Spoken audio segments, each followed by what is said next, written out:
Okay, gang, why don't you join me today and let's take a walk through Hell's Canyon carrying a 6.5 Creedmoor.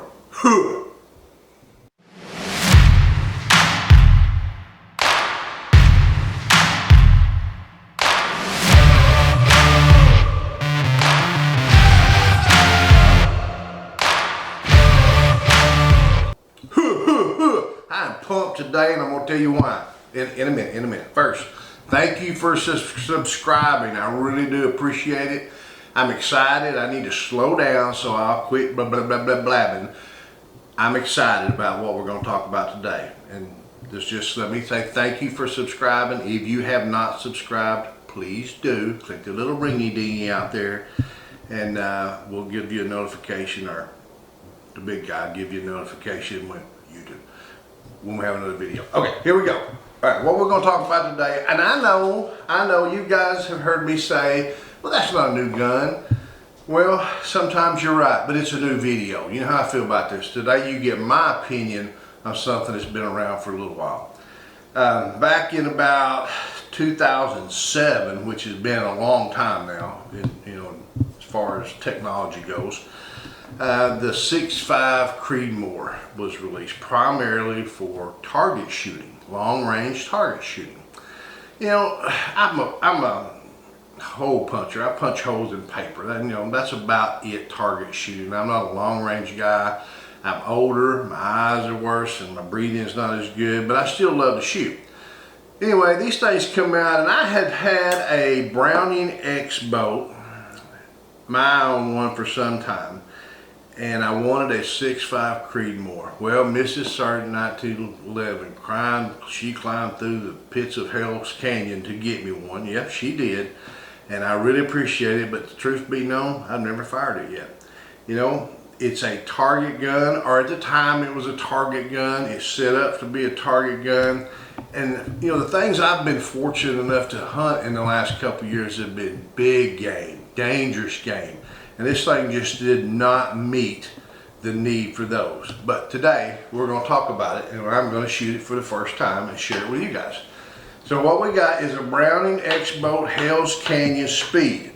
Now, just take a look at it, you know, and we'll just kind of go from, I like to start at the muzzle and go back. You know, it's a burnt bronze color, kind of cool looking. Got a muzzle brake that'll come off, so I can put a suppressor on here if I want to. I probably will not, simply because this thing's got 26 inches of barrel. So by the time I add my suppressor, which is a Sandman L, I'm talking about a barrel that's going to be out here, and you know, this thing's getting long. I think my suppressor is about 7 inches long, and I'm plus or minus on that. So it'd be really long. The barrel has got the grooves cut in it, you can see, and that's to take off some weight. And you know, you hear different reasons for heat reduction. It gives it more surface area, heat reduction, remove weight. I don't care. Does it help? Does it not? I'm not a geoscientist or whatever you want to call it. I couldn't tell you. I'm just an average guy. But I like the way it looks. You know, the weapon all in total weighs just about 7 pounds, maybe just shy. But if I add the scope on it, of course, it's going to go over. We'll talk about the rifle first, then we'll talk about the scope.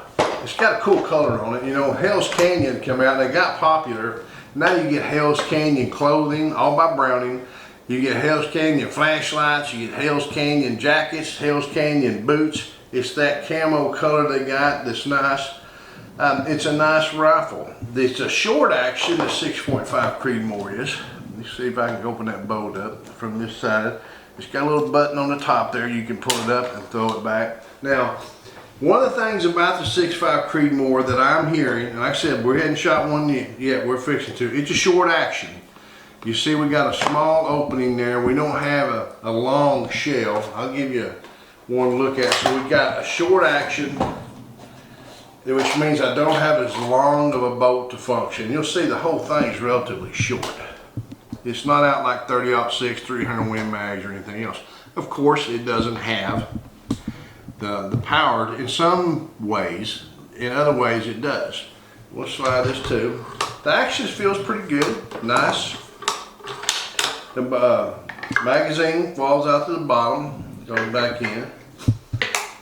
The safety's on top. Let's see if I can slide it right here. So it's got a thumb safety, kind of like, unfortunately, some of these people are going to say the Mossbergs. The Mossberg, that's a perfect spot for a safety. You know, you can either follow them on top where they're almost in a natural, or down here by the finger. Both are good places. Some in the front, some in the back. This one is on top. I like it there. Now, while I've got it up like this, I'm going to go ahead and pull the trigger. I'm going to do it from my side just simply because I can see it. I'll be happy to show it to you. Let me clear it. I'll be happy to show it to you, but I'm going to do it from this side. Let me get my hands right. That one's just a little bit over 4. And I'm going to do it just one more time because I like to give it a little benefit of the doubt and do it just one more time. Clear it.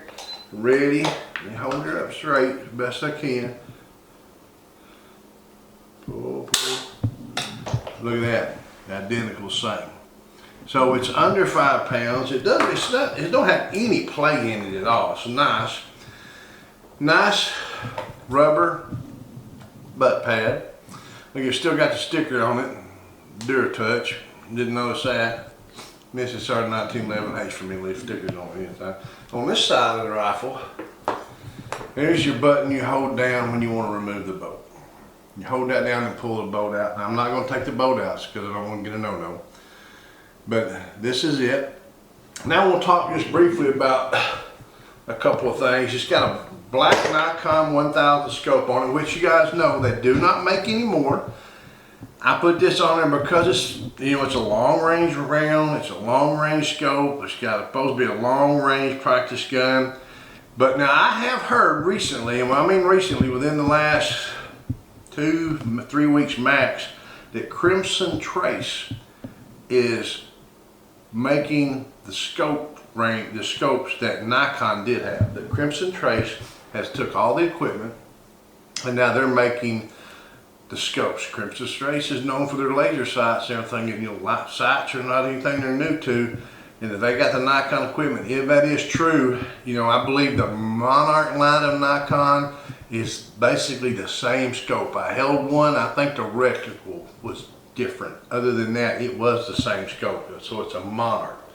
I think, you know, there's some things to be said about this thing. It was first brought out as a target round, and now it's really moved into some hunting. These rounds that are out here, these herders, are actually, they actually say hunting on the box. So even though they're, you know, this thing was originally designed to be a target round, it is now a hunting round. I'm kind of excited. The recoil on this thing is supposed to be very light. You know, they take these bullets and this new technology, which is just physics and stuff, they make these bullets longer and more aerodynamically, you know, straight. The bullet coefficients, what I'm trying to get at, is better. You can actually have a shorter cartridge with less powder and get better performance out of a bullet like this. Now, in the next few days or weeks, we're going to move up and talk about some more 6.5s in that area and maybe get into a little bit of difference. But I had to start here. This one right here has been a queen safe for a few years. Hard to get. Safe queen, I mean. Getting that backwards sometimes. A safe queen. You know, Sarge 1911's queen. She took good care of him. She takes good care of him. And I think it's time that we go outside and bust a new off of it, see if we can get the sight set and make it go bang, bang, bang. Okay, we moved outside the hideout and we stretched back here. We're going to stretch his legs back to 100 yards. We're going to try to see if we're on paper or not. Like I said, you know, it's bore-sighted. It's never been fired. Like I said, we're going to bust a new off of it. So let's just, got 4 rounds in here. You know, let's see what I see, how I feel, whether or not we shoot 1 round or 2 round or whatever. So I may be a little hesitant between rounds. I'm just going to ask the professional behind the camera to be patient with me. All right, let's see what happens. We may go down and look at it, and we may not. Let me put my hearing protection on. Getting excited. All right. Put this out of the way.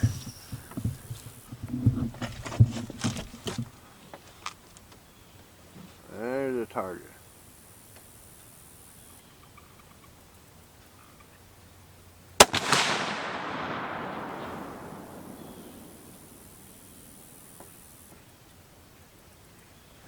You know what?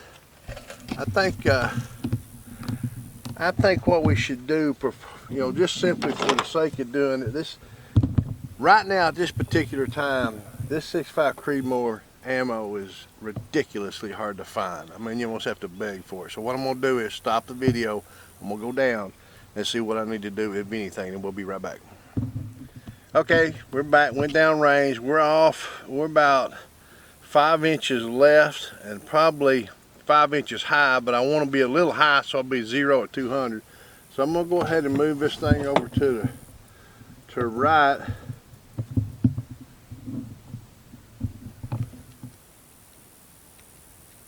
That ought to be close. Now I want to go down about 3 inches at a 1 click. There's the MO, a 1/4 inch MOA. I want to go down 3, so I want to go down about 12 clicks.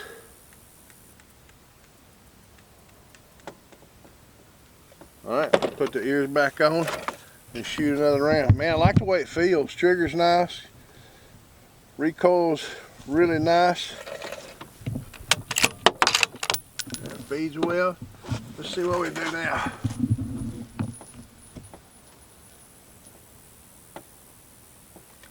The sun's getting right there just a little bit.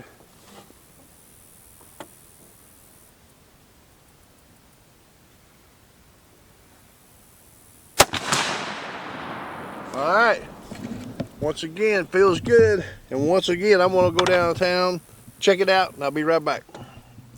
Okay, I think we got it dialed in. It took us like 2 rounds, so we're really good. I'm gonna set this turret back to 0. Right there, just like I like it. I'm digging this thing. You know, this is not my only Hell's Canyon rifle. It's not my only black Nikon. I've got them on some that I took to Africa and was very successful. We're gonna go ahead and load it back up. Make that magazine out. I think it holds 4 rounds. I'm gonna go ahead and top it off. You know, the recoil on this thing is exactly what I heard. It's minimal. I don't know what to compare it to. Honestly, I'm gonna be straight with you guys. I haven't shot enough of the smaller rifles in so many months that I just haven't. I've been shooting the 300s and up, the 338s, the 375s, and it's just been a long time since I shot anything down this area. You know, I'm guessing 243, 7mm 08, maybe less. Definitely less than 308. You know, some of you guys you're gonna know a whole lot more about this caliber than I do. I just wanted to give you my opinion and show you my baby, and that, you know, let me have a good time with it. I'm gonna go ahead now and shoot 4 rounds down range and just try to get the feel of it.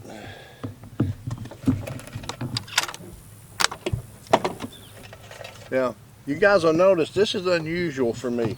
I did put this Caldwell bipod on there, which is unusual. Most times, you know, I just shoot off this bag. But this gun, designed for what it's designed for, long range target shooting, this caliber, I wanted to get that tripod on there and not let it have as little wiggle in the performance as possible, you know, so I don't get the Sarge 1911 float going on.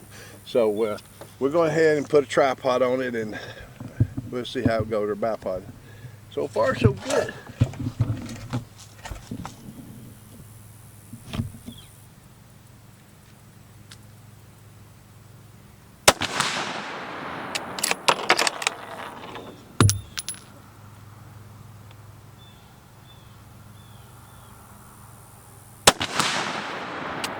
Man, it's smooth. It's smooth.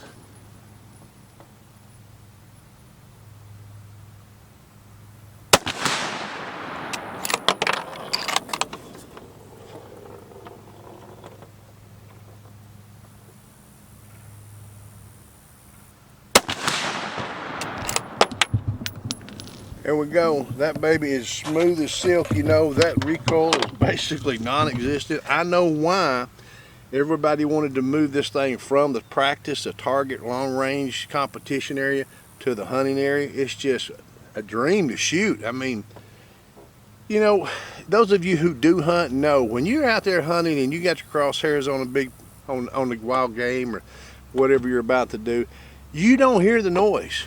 And if you do, it's minimal, and you never feel the recoil. This thing right here, you don't feel the recoil anyway. So, you know, wonderful gun. Thank you, Mrs. Sarge 1911. Love you, babe. Until we get to shoot again, shoot safe, shoot straight. Hoo.